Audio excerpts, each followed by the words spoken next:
Hello everyone and welcome back to my YouTube channel. In today's video, I'm going to be talking you through how to figure out who your ideal client is, or this can sometimes be referred to as figuring out your therapy niche.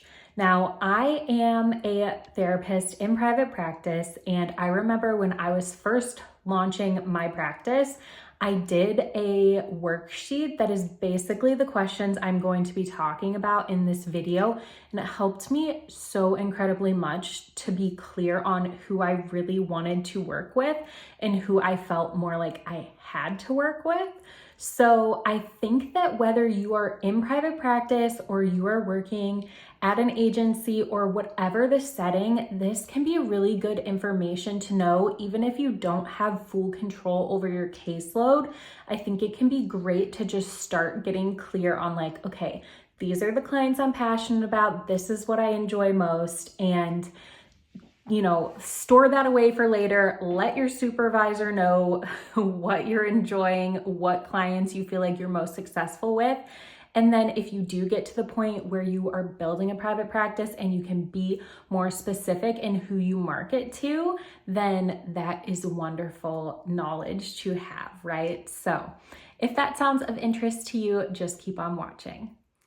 Hi, my name is Alyssa Powers, and I created this YouTube channel to teach you the things that grad school didn't so you can thrive as a mental health practitioner. Now, getting right into my first question, and I think this would be a wonderful activity to write down. So maybe get your journal, get a notebook, open up the notes app on your phone and write these questions down. The first question I want you to ask yourself is, what clients do you look forward to most on your caseload? So maybe think of 3 clients that you really look forward to, you enjoy working with, and write down a little bit about them. So what are you working on with them? What diagnoses do they have? What kind of interventions are you using? Anything that you feel like is relevant, go ahead and write that down. Now, the next question I want you to ask based off these 3 clients is, what do all of these clients have in common? So when I was doing this exercise years ago, a lot of my clients that I really was passionate about working with all had religious trauma. So that's quite specific, right? But that was just something I really gravitated towards and loved working with.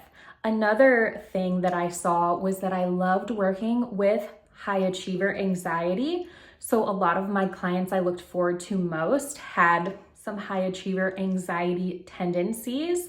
And then the last thing that I saw in a lot of my clients, and this is kind of my overarching niche that I landed on, but they were all college students and young adults. So I really, really liked that group. I had tried working with couples, working with kids, working with teens, all of that, and I just always gravitated and looked forward to my college student clients the most. So that is just to give you a little bit of insight on what this can look like. So write down what they all have in common. And then the next thing I want you to do is write down what these clients have in common with you. So this might sound a little unorthodox, but they say a lot of times your ideal client is yourself. And while I don't think you need to have all of the life experiences of your client to be able to be a good therapist to them, I do see that a lot of times people are most passionate about working with people who are in the same stage of life or are dealing with very specific issues that they have also dealt with. So for me, I have experienced religious trauma, and so I knew a lot about that and had to work through that myself. So then that became something I was really passionate about working with. But I have other things that I specialize in that I have not experienced myself. So it just depends, but I think that is great to know as well. And then the next thing I want you to write down is what kind of interventions or activities, theories come up for you a lot in sessions. So if you're working with clients and a lot of the times you're gravitating towards CBT or you're gravitating towards more existential therapy, or you're gravitating towards doing a lot of play therapy. Whatever that is, that's great to know, just so you can see when you start developing your niche, like, okay, if you're really interested in working with kids and you also absolutely love play therapy, then like that's a match made in heaven, right? And of course, adults can enjoy play therapy as well. But it's just good to know what interventions you like. And of course, this I think takes so much time to learn when you're learning the basic theories.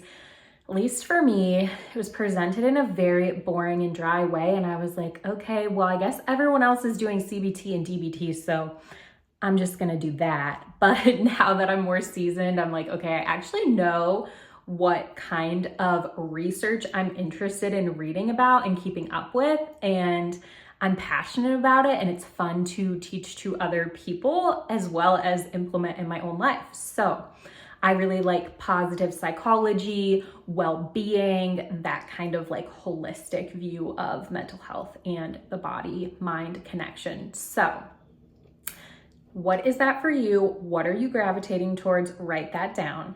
And then the last thing I want you to think about is what makes you feel most successful in session.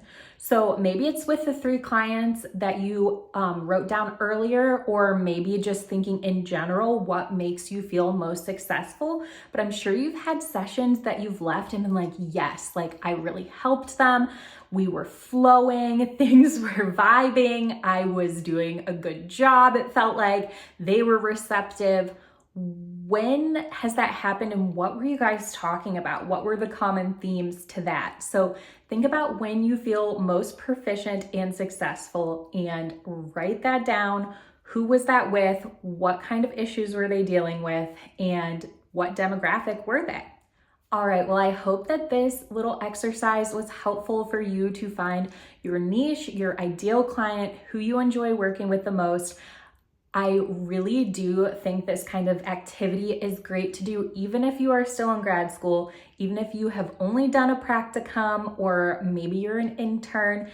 It's a great experience when you are going through that, because you're really just given like a myriad of clients and you don't have a lot of say in who's put on your caseload. So I think it's a good experience to kind of test out, like, what do you like?